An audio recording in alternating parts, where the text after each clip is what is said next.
You do that so well. Welcome to another episode of Beautiful, Bad and Bizarre. Today we're taking flowers and visiting the grave of the beautiful and talented Imogen Hassall. Imogen was a complicated woman who struggled with various issues during her tragically short life.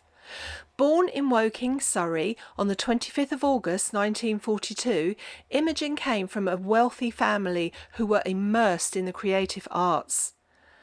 Her father was the celebrated actor and poet Countess of Hassall, and her mother was the beautiful actress Eve Linnett. Imogen's grandfather was the famous illustrator John Hassall, whose artwork, especially poster design, is highly collectible and well known. Imogen also had a brother Nicholas, who shared the family's creative gene. By all accounts a talented musician, Nicholas also preferred privacy. He liked the simple life, living in his caravan. Sadly, Nicholas Hassall passed away in 2018. Imogen's godfather was apparently the singer, composer and actor Ivor Novello. It doesn't get more illustrious than that, does it? At the age of 10, Imogen began attending ballet school in 1952. But just before she moved on to the Royal Ballet School in 1955, her parents' marriage broke down. Although they continued to share a divided family home, it had a profoundly negative effect on the young Imogen. At the age of 16, she went to New York to study, but returned to London and in 1960 enrolled with the London Academy of Music and Dramatic Arts. At some point during this time, Imogen became pregnant. Still a teenager, she said she was so young and frightened, and having taken the decision she could not continue with the pregnancy, she had a termination. She said, "It was a terrible ordeal, and as a result I spent 3 months in hospital." These circumstances left Imogen feeling guilty, depressed and confused. Then, in 1963, while running to catch a train from Rochester to London to see Imogen appear in a Royal Ballet School performance at Covent Garden, Christopher Hassall, Imogen's beloved father, suffered a fatal heart attack. He was just 51 years old. That same year, Imogen was working on stage and also made her film debut in 1963's The Mindbenders alongside Dirk Bogarde and Wendy Craig. She was also taking on more television roles, and by the mid to late 60s, Imogen was appearing on TV shows such as The Champions, The Avengers and The Saint. In 1967, she appeared in The Long Duel with Yul Brynner, but she was also finding nightclubbing and parties irresistible. As the 1960s drew to a close, Imogen Hassall was already a familiar face and figure on British TV. But it was the 1970s that would truly establish her image as a sex symbol, bestowing the title Countess of Cleavage upon her. With her long dark hair, sensational figure and glamorous style, the 1970s would provide an abundance of opportunities, but not necessarily the ones that Imogen craved or desired. In 1970, Imogen appeared in no less than 7 films that year, including a minor role as a gypsy's wife in the D.H. Lawrence drama The Virgin and the Gypsy, which made effective use of her beautiful dark appearance. But it was 2 other films that year that were to become her most well-known films. The first of the 2 was When Dinosaurs Ruled the Earth from Hammer Films. It certainly brought attention to Imogen's considerable charms, but my personal favourite, as you might have guessed, was as Jenny Grubb in Carry On Loving. She played the part of a shy and sheltered girl who blossoms into a gorgeous and seductive model.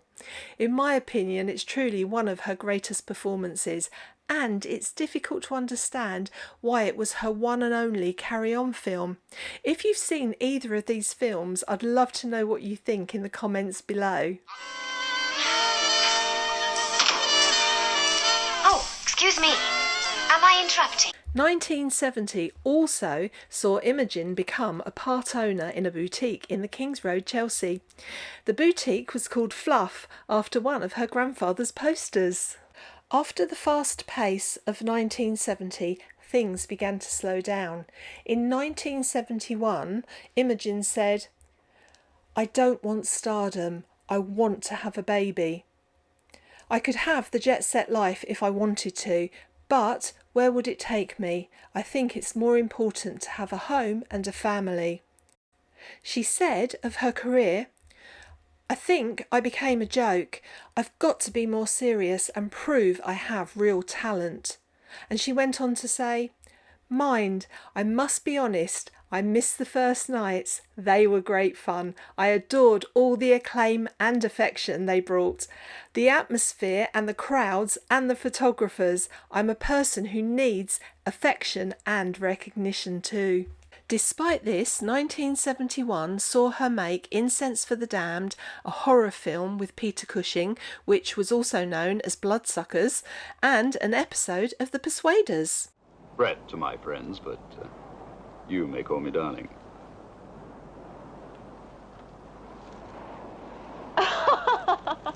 Oh.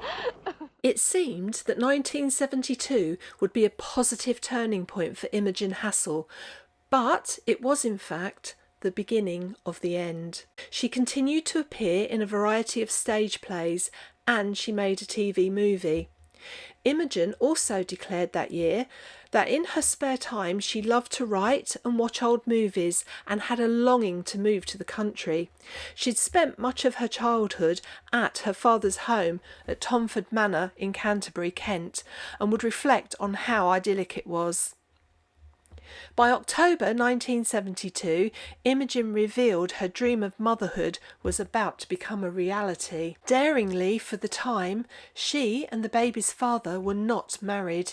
In fact, her boyfriend was still married to someone else, and the divorce was not yet final. The father of Imogen's baby was the actor and director Kenneth Ives.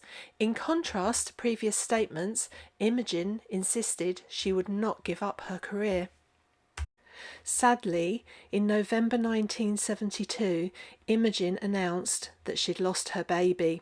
The baby had been due in January 1973. She told a journalist, "The baby, a beautiful girl, was born prematurely at Hammersmith Hospital. She only weighed 2 pounds and lived for only 4 days." Instead of welcoming in the new year with a new baby, Imogen appeared in Windsor Theatre's production of There's a Girl in My Soup. In May 1973, she revealed that after the death of her daughter, she'd had a mental breakdown, stating that guilt had played a part, continuing, "I think I'm an old-fashioned lady, wanting a husband, a home and children, but I couldn't say that before because it seemed the wrong image for an actress of the glamorous kind." In 1974, Imogen Hassall finally married Kenneth Ives, but it wasn't a happy marriage, and by 1978 the couple were divorced. Ives went on to marry the comedian Marty Kane.